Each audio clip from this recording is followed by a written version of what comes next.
Listen to me, I'm gonna divorce you. Facing my adamant refusal, Jack blurted that out. Next to him, Catherine was saying, "Please take care of us soon." I thought I had been devoted to Jack and Catherine, but apparently, I was mistaken. For them, living together seemed to be the ultimate act of filial piety. I've been turning down the idea of cohabitation for about 5 years, but it seems I've reached my limit. I do as Jack says and pack my things to leave the house. A few days later, I received hundreds of calls from Jack. My name is Natalie. I'll be turning 48 this year. Jack and I have been married for about 20 years. We weren't head over heels in love even when we were dating. Jack seemed indifferent to romance, and I didn't think he was that interested in it. We have one child, but he's already moved out, so it's just Jack and I in the house. Jack has a rather dominating personality, a tad intimidating. But given my laid-back nature, I never really minded his quirks too much. We've been together since high school, and though I hesitated when Jack proposed, I eventually decided to marry him. In the early days of our marriage, I was a stay-at-home wife, taking care of the household and attending to tasks given by my in-laws.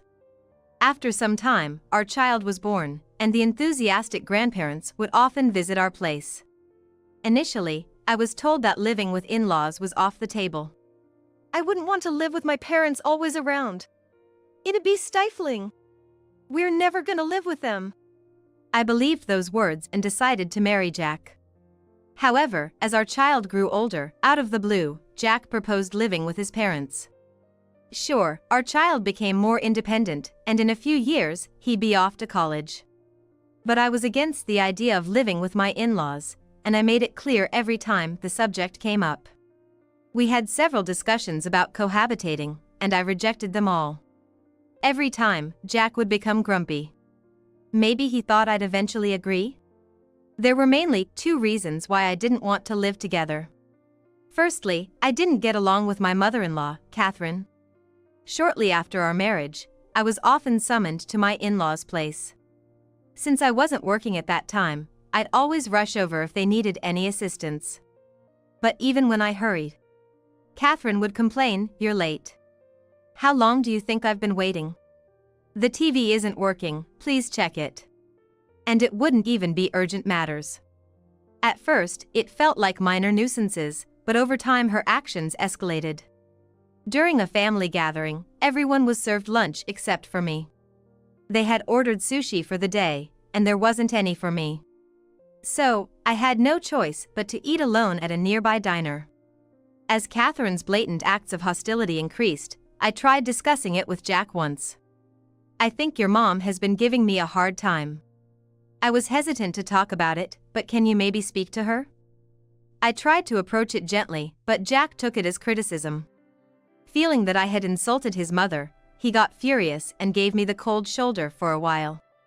That made it even harder for me to confide in him. From that point on, I felt Jack's attitude towards me changed. He was never the type to help around the house, but he used to assist when I asked. However, after discussing Catherine, he started ignoring even my simplest requests. While I kept refusing the cohabitation, Jack's mood worsened even more. Not only did his demeanor change drastically, but he also began coming home late and even hinted at having an affair. Not only did Jack's attitude change drastically, but he also stopped coming home. Moreover, he even began to make comments hinting at infidelity. "I'm going out for drinks with a lady tonight, so I'll be late," Jack would say, only to return home the next afternoon. This went on for about 4 years. Even if the love is waning, no one can stand being treated like that by their spouse. I became so worn out that even my kids began to worry about me. My friends also started telling me, "You look thin. I mean, more worn out. You should eat properly and get some rest." Although I knew I needed to do something, I couldn't bring myself to act. That's when a friend approached me with a job offer at her flower shop. One of my friends owned the shop and had a vacancy. She thought it might help lift my spirits. When I told Jack and Catherine about my new job, they casually remarked, "It's good you're working. We need to support ourselves." That's true. We could live on Jack's salary, but I'd feel better knowing Natalie has an income, Catherine chimed in. Of course, I planned to contribute to household expenses since I lived with Jack. But that doesn't mean I'm doing it for Jack or Catherine. Working at the flower shop lightened my mood, and people began to say I looked happier. When I was a stay-at-home mom, I felt down dealing with Jack and Catherine all the time. However, interacting with various people at the shop made me realize how much I enjoyed working. This newfound happiness made me less inclined to go home. I'd often lie to Jack about working late, just to avoid seeing him, or go out to dinner with friends. This went on for about a year. About 5 years after we started discussing living together, Jack called me for a talk. He began pointing out that I had been spending a lot of time outside. My spending habits had become reckless since I started working, and I wasn't doing household chores anymore. Then, he stated that someone as lazy as me was not needed in the house. To add insult to injury, he said he would forgive everything if I agreed to move in with him. I firmly refused as usual. But just then, Catherine, probably waiting in the next room, burst in. "Why are you so against moving in? Did I do something wrong?" she smirked. Jack defended her, saying Catherine hadn't done anything and that it was just my bad attitude. I reiterated my decision not to move in with them, but it seemed they didn't get the message. Jack threatened, "You better start listening, or I'm gonna file for divorce." Catherine jumped in, "Please take care of us soon." Though I had endured so much, that day was the last straw. While I kept things calm at the moment, the next day, I decided to pack my things and leave the house. I waited until I was sure Jack was at work to make my move. I couldn't take everything, so I packed only the essentials. Contemplating where to go, I realized my only option was to turn to my parents. When I called them, they were happy to come pick me up. Honestly, I thought my mom would be angry, since she'd previously urged me to get married. However, after explaining the situation, she told me to come back. A few hours after the call, my parents arrived in a large van. Apparently, they had rented a big vehicle just for this. Feeling loved, I decided to move all my belongings out.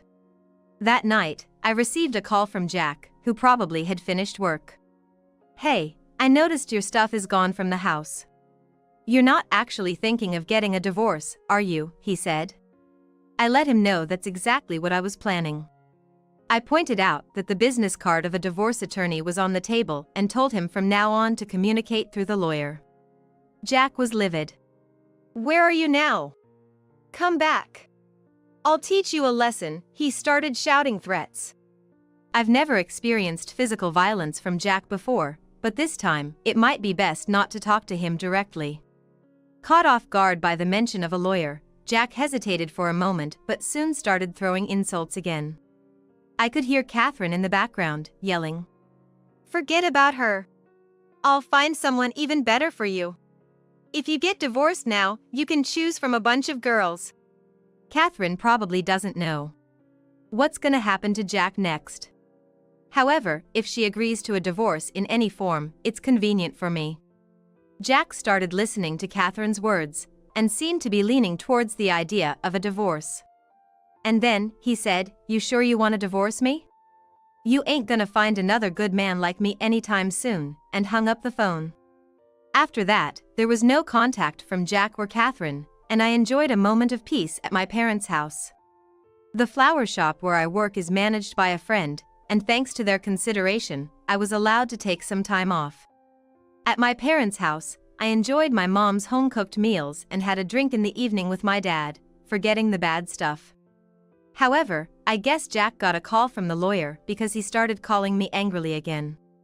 I told him to communicate through the lawyer, but did he not listen? The reason why Jack kept contacting me was clear. I had gathered evidence that would be beneficial for me during the divorce. For a long time, Jack often hinted at cheating. I was initially shocked, but I had a feeling we might divorce someday, so I recorded conversations just in case. He wasn't actually cheating, but it was true he went out for dinner with another woman. This was confirmed by a local private investigator. With this information alone, it wasn't enough to claim he cheated, but because I had his recorded statements, I could present it as evidence of his affair. Jack was furious about this and kept calling me. I didn't need to be in touch with Jack anymore, but I couldn't help but wonder how he'd react, so I answered the phone. The first thing he blurted out was, "What the heck is this? I haven't cheated on you. Where's the evidence, huh? Is this some kind of fabrication? Cut the crap. Do you enjoy tarnishing my reputation? And you want to claim compensation for the emotional stress I've supposedly caused you? If anything, I should be the one asking." He was shouting at the top of his lungs. He was so loud that his voice distorted and I couldn't hear some parts. Given how aggressive Jack was, I expected he'd be reluctant about the divorce. But a few days later, for some reason, he easily agreed to it. The reason being, Catherine ended up covering the compensation fee. I was surprised that Catherine had that kind of money, but if it meant he'd agree to the divorce, it wasn't an issue. I decided to accept the offer from Jack's side. After consulting with my attorney, we ended up slightly reducing the compensation amount. But it can't be helped. It's common to ask for a bit more initially and then reduce the amount later, to make it easier for the other party to accept. Just when I thought I could finally get the compensation and get divorced, it seems it won't be that easy. Just when the divorce seemed to be finalized, Jack decided to return to his in-laws' place. But when he got there, he found Catherine and her father, Kenneth, fighting. The reason was Catherine's affair. Jack, who happened to be there, got an earful from Kenneth as well. "Are you two kidding me? Even though you have your life partners, you let your hearts be stolen by someone else. I've been patient till now, but I can't take it anymore. Both of you, get out." "No. I haven't cheated on anyone. If you say I have, show me the evidence." Catherine was defiant against Kenneth, but she was speechless when Kenneth showed her the photos. The photos showed Catherine arm in arm with her lover. Catherine had no words when presented with the undeniable evidence. On the other hand, Jack said, "I didn't cheat. This is something Natalie did on her own. The evidence shown is fake. It's a frame-up. There's no need to kick me out too." But Kenneth wasn't hearing any of it. Their argument was so loud, the entire neighborhood could hear it. Or so I heard later from a friend who lived nearby. They say like father, like son, but this seemed too much. Just like me, Kenneth had gathered evidence of Catherine's infidelity. Unlike Jack, Catherine really did cheat. She had been cheating for about 5 years, and Kenneth had noticed a while ago. Once he realized, he hired a private investigator and gathered evidence of her infidelity. Not only did Kenneth have photos of Catherine cheating, but he also had emails with content suggesting an affair. Catherine wasn't good with smartphones and hadn't set a password, so it was possible to gather the emails as evidence. Later, given our similar situations, I had a chance to talk with Kenneth. That's when he showed me the photos he used as evidence. The photos I received from the private investigator were pretty clear and showed evidence of cheating. Just having their arms around each other isn't enough proof, but the content of the texts clearly showed infidelity. From my own experience, I understood how important evidence really is. My lawyer even said, having evidence puts you in a significantly better position. In Natalie's case, there are recordings, so even if there wasn't actual cheating, it proves that the marital relationship has severely broken down. You can definitely get a divorce. The difference between me and Kenneth was whether we were considering divorce. By the time I had gathered enough evidence, I was already prepared for the possibility of divorce. However, even after Kenneth found proof of infidelity, he continued with his married life. He said he continued the marriage because of the deep bond formed over the years they spent together. After the divorce, when Kenneth told me this, it reminded me of how I felt. When you spend years with someone, there's a point where you realize you're together more out of habit than love. If both parties communicate well during these times, it's probably not an issue. In reality, couples who've been together for years, or married couples who've been together for decades, communicate well. Kenneth and I just chose the wrong partners and couldn't manage that.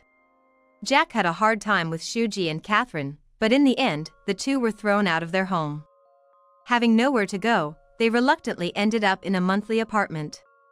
It seems like Jack and Catherine were quite alike, often spending recklessly at convenience stores and buying unnecessary branded items. That's why they had hardly any savings when they were evicted.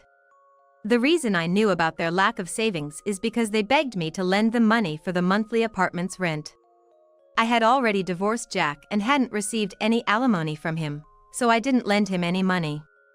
So, if they could afford a monthly apartment, they must have borrowed money from relatives or acquaintances. However, monthly apartments have month-to-month contracts, so they'll have to leave after a month. Right now, people are keeping their distance from Jack. The reason is that I told everyone about what Jack did. Jack and I had been dating since our college days, so we had many mutual friends. Coincidentally, soon after our divorce, I was invited to a reunion. At the reunion, there were updates on everyone's lives, and I was asked about what I was doing now and how things were with Jack. I didn't think lying was right, and I had nothing to hide, so I honestly reported everything Jack and Catherine had done. Some classmates had lent money to Jack and were angry about the way he approached them. That guy always has an excuse for not paying back. I lent him $1,000 thinking of our old friendship. Guess I'll have to write that off. But I never imagined he'd do something so terrible to Natalie. I wish she had confided in us, one said, while also taking my side. Since then, my interaction with friends increased, and Jack lost his. Having no one left to borrow from, Jack began visiting supermarkets late at night, looking for half-priced ready-made meals. The reason I know this is because I ran into him at a supermarket just before closing. Jack kept walking back and forth in the deli section, waiting for the half-price stickers to be applied. Finally, when they did put half-price stickers on the meals, Jack headed to the cashier. But it seemed he didn't have enough money, even with the discount. "Can't you just discount it by a few cents? It's no big deal. If the cashier can't be flexible, I'm gonna complain," he shouted and stormed out of the store. I didn't want to bump into him, so I waited for a while before leaving. But even after 30 minutes, Jack was still outside the supermarket. There was someone there arguing with him. "Why couldn't you buy it? It's strange. I'm starving, and I haven't eaten anything today. Do something and get some food." The person arguing with Jack was Catherine. From their conversation, it seemed they were struggling even to eat that day. Trying not to be noticed, I pulled my hat down further and left the supermarket. After finalizing my divorce with Jack, I decided to re-enter the workforce. I was really surprised when I found a company willing to hire me on a contract basis at my age. I made up my mind to work hard to give back to this company. I had always thought I wasn't cut out for work, but as I tackled challenges head-on, I began to receive positive feedback. Most of my managers in the department are younger than me, but thanks to their thorough training, I can see my skills growing. Initially, I was just a contractor, but recently they approached me about becoming a full-time employee. With a full-time position, there'll be more opportunities and challenges. And naturally, I'll earn more money. I've been saving up since my single days, enough to afford a house. Now that I've divorced Jack, I don't plan on remarrying. So, I decided to buy a condo when I got the promotion. In the past, I bumped into Jack and Catherine at a local Walmart, so part of my reason for moving was to avoid running into them. If we live in the same area, we might bump into each other again. As of now, Jack hasn't tried to reconcile or asked for money, but you never know. Friends and family advised me to move as far away as possible. The new place is a bit far from work, but it's well connected, so I can easily go shopping downtown. The condo is just right for a single person like me, not too big, but spacious enough. Now, I'll have to work even harder to pay off my mortgage. But, after living there for about 6 months, I started to feel a bit lonely. I don't plan to remarry, and it's a bit too small for roommates. Just when I was pondering this, I found a stray kitten outside my apartment. I decided to watch it for a while, thinking its mother might show up. I thought the mother cat might show up and take the kitten away at some point, but the next day, the kitten was still in the same spot outside my apartment building, crying just like the day before. With winter approaching, I couldn't bear the thought of it freezing outside, so after consulting with my building manager, I decided to adopt it. The building allows pets, and as long as I take care of it, there's no issue. This playful kitten runs to me as soon as I get home. She's not picky with food and often snuggles into my bed during cold mornings.